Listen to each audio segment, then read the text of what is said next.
माध्यमिक आदर्श विद्या मंदिर मालपुरा द्वारा संचालित ऑनलाइन क्लास में मैं गोवर्धन शर्मा आपका स्वागत करता हूं। हम कक्षा 10 सामाजिक विज्ञान विषय पढ़ रहे थे और उसमें हमारे 7वां लेसन जो राज्य सरकार के रूप में हमारे यहाँ जुड़ा हुआ है उसको हम पढ़ रहे थे। राज्य सरकार जो है इसके प्रमुख 3 अंग हैं। ठीक है, ये राज्य सरकार और इसके 3 प्रमुख अंग कौन से? व्यवस्थापिका, क्रम से इनको याद रखने का प्रयास है, कार्यपालिका और न्यायपालिका। ठीक है, राज्य की जो व्यवस्थापिका है, केंद्र की व्यवस्थापिका को हम संसद के नाम से जानते हैं और राज्य की व्यवस्थापिका जो है इसको हम विधानमंडल कहते हैं। क्या कहते हैं? विधानमंडल। और ये विधानमंडल जो है ये 3 अंगों से मिलकर बनता है। राज्यपाल, विधानसभा और विधान परिषद। ठीक, प्रत्येक राज्य में राज्यपाल होता है, प्रत्येक राज्य में विधानसभा होती है, लेकिन कुछ राज्य हैं जिनमें विधान परिषद है और ऐसे वर्तमान में 6 राज्य हैं। पूर्व में 7 थे। जम्मू कश्मीर जो राज्य है इसको हटा दिया गया है, केंद्र शासित प्रदेश का दर्जा दे दिया, इसलिए अब जो है 6 राज्य ऐसे हैं जहां विधान परिषद है। इसके अनुसार जो है हम व्यवस्थापिका को पढ़ चुके हैं। ठीक है, हमारे राज्यपाल से बात भी हो गई है। विधान परिषद, विधानसभा को हमने पढ़ लिया, विधान परिषद जो है इसको हमने पढ़ लिया, लेकिन अब इसको हमारे सब्जेक्ट जो हमारा नया सिलेबस आया है 2021 एग्जाम के लिए, उसके अनुसार से विधान परिषद को हटा दिया है। ठीक है, तो आप इसमें महत्वपूर्ण व्यवस्थापिका, व्यवस्थापिका में विधानमंडल में विधानसभा और राज्यपाल, है ना। यहाँ से प्रश्न पूछा जा सकता है कि विधानसभा विधानमंडल के अंग कौन कौन से, तो आपको इतना ध्यान रखना है और इसको हमारे चित्र में से हटा दिया। साथ ही हमने कार्यपालिका भी इसमें पढ़ ली, राज्यपाल, मुख्यमंत्री, मंत्री परिषद वगैरह या विधान जो इनके अध्यक्ष वगैरह होते हैं उनकी हमारी बात हो गई।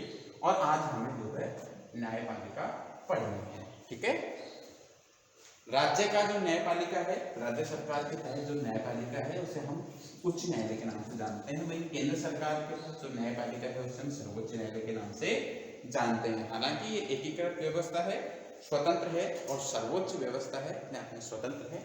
इसमें किसी प्रकार का जो है किसी दूसरी संस्था का नियंत्रण या राजनीतिक इकाइयों का कोई नियंत्रण होता नहीं है। चलिए शुरू करते हैं हम। राज्य का जो सरकार के अंग हैं 3 अंग, उसमें से न्यायपालिका और राज्य की जो न्यायपालिका उसको उच्च न्यायालय के नाम से हम जानते हैं। उच्च न्यायालय न्यायाधीशों की योग्यता, नियुक्ति और शक्तियां, इन 4 भागों के अंदर हम इसको बांट के पढ़ेंगे। एक तो उच्च न्यायालय, फिर न्यायाधीशों की योग्यता, कौन व्यक्ति जो है न्यायाधीश हो सकता है, किसके द्वारा इनकी नियुक्ति की जाएगी और क्या क्या इनके पास जो है शक्तियां हैं। इन चारों टॉपिकों के ऊपर जो है हम बात करेंगे। चलिए, भारत में एकीकृत न्यायपालिका है। एकीकृत न्यायपालिका जो शब्द है इसका मतलब है कि हमारे यहाँ पर इस प्रकार से न्यायपालिका है, एकीकृत। ठीक है, सबसे ऊपर सर्वोच्च न्यायालय, फिर उच्च न्यायालय, फिर आता है हमारे जिला न्यायालय। ठीक है, यहां से असंतुष्ट व्यक्ति बाद में उच्च न्यायालय में और उच्च न्यायालय से असंतुष्ट व्यक्ति जो है सर्वोच्च न्यायालय के अंदर जा सकता है। और सर्वोच्च न्यायालय जो है हमारे निर्णय लेने की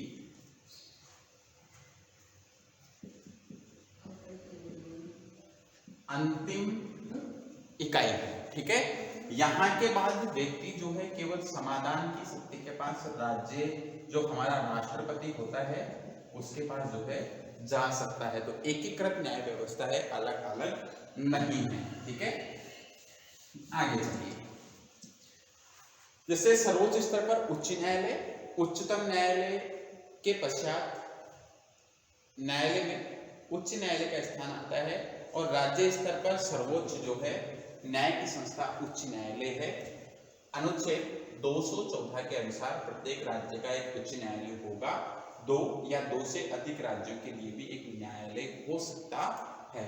ऐसी बात कौन करता है? भारतीय संविधान का अनुच्छेद 214 ये कहता है कि प्रत्येक जो राज्य है उसका एक उच्च न्यायालय होगा और 2 या 2 से अधिक राज्यों का मिलकर भी एक न्यायालय हो सकता है। जिस प्रकार पहले हमारे उत्तर पूर्वी जो राज्य हैं, पूर्वी राज्य जिन्हें हम 7 सिस्टर के नाम से जानते हैं, इनका एक ही न्यायालय था। बाद के अंदर 3 का अलग हो गया है और 4 का अलग हो गया है। आगे हम बात करते हैं। भारत में सर्वप्रथम उच्च न्यायालय जो है 1862 में कलकत्ता, बॉम्बे एवं मद्रास में स्थापित किए गए। कहाँ किए गए उच्च न्यायालय? सबसे पहले 1862 के अंदर 3 उच्च न्यायालय थे हमारे, कोलकाता में, मुंबई में, मद्रास में। ठीक है। इसके बाद 1866 में इलाहाबाद उच्च न्यायालय की स्थापना हुई। इनकी 4 वर्ष के बाद जो है 1866 में इलाहाबाद यूपी के अंदर जो है उच्च न्यायालय की स्थापना होती है। और वर्तमान में भारत में 24 उच्च न्यायालय हैं। वर्तमान में कितनी संख्या है इनकी?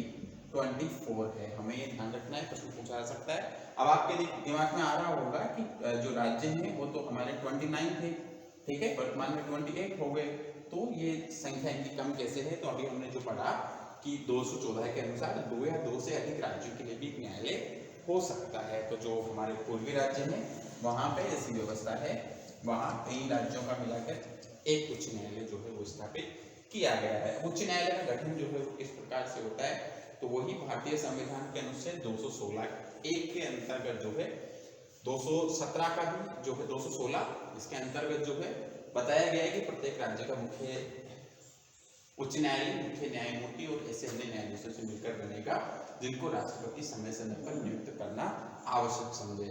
इस प्रकार उच्च न्यायालय में जो न्यायाधीश हैं उनकी संख्या राष्ट्रपति द्वारा निर्धारित होगी। हमने सर्वोच्च न्यायालय पढ़ा। सर्वोच्च न्यायालय के न्यायाधीशों की नियुक्ति भी कौन करता है? राष्ट्रपति करता है। उसी प्रकार उच्च न्यायालय के जो न्यायाधीश होते हैं, मुख्य न्यायाधीश या अन्य न्यायाधीश, उनकी नियुक्ति भी कौन करता है? राष्ट्रपति ही करता है। और ये लोग जो है अपना इस्तीफा भी जो है राष्ट्रपति को संबोधित करते हुए ही देते हैं, अपना जो त्याग पत्र होता है। तो आप ऐसा नहीं समझें कि सर्वोच्च न्यायालय जो है वो केंद्र के अधीन है या केंद्रीय व्यवस्था जो हमारे सरकार है उसका अंग है, तो वहां नियुक्ति राष्ट्रपति करता है। तो राज्य में उच्च न्यायालय जो है यहाँ नियुक्ति राज्यपाल करता होगा, ऐसा बिल्कुल नहीं है। इनकी नियुक्ति भी जो है जितने भी न्यायाधीश होते हैं राज्य में या केंद्र में, उन सबकी नियुक्ति राष्ट्रपति के द्वारा ही की जाती है। आगे चलिए, न्यायाधीशों की नियुक्ति जो है किस प्रकार होती है? तो अनुच्छेद 217(1) के अंतर्गत उच्च न्यायालय के मुख्य न्यायाधीश और अन्य न्यायाधीशों की नियुक्ति भी राष्ट्रपति ही करता है। इस बात को कोट करें कि नियुक्ति कौन करता है? राष्ट्रपति ही करता है। राष्ट्रपति उच्च न्यायालय के मुख्य न्यायाधीशों की नियुक्ति उच्चतम न्यायालय के मुख्य न्यायाधीश के परामर्श पर कोलेजियम व राज्यपाल से परामर्श से करता है, जबकि अन्य न्यायाधीशों की नियुक्ति वह उच्चतम न्यायालय के मुख्य न्यायाधीश, उच्च न्यायालय के मुख्य न्यायाधीश और राज्यपाल के परामर्श से करता है। आगे चलिए, न्यायाधीशों की योग्यता क्या है? वही अनुच्छेद 217(2) के अनुसार ये कहा गया है कि कोई भी जो व्यक्ति है जो न्यायाधीश बनाया जाना है उसे राष्ट्रपति के द्वारा, तो एक तो भारत का नागरिक होना चाहिए, भारत के राज्य क्षेत्र में कम से कम 10 वर्ष तक न्यायिक पद पर धारण कर चुका हो। 10 वर्ष तक वो किसी भी न्यायालय में न्यायाधीश रहा हो, या जो है एक तो भारत का नागरिक होना चाहिए, कम से कम 10 वर्ष तक न्यायिक पद धारण किया हुआ होना चाहिए।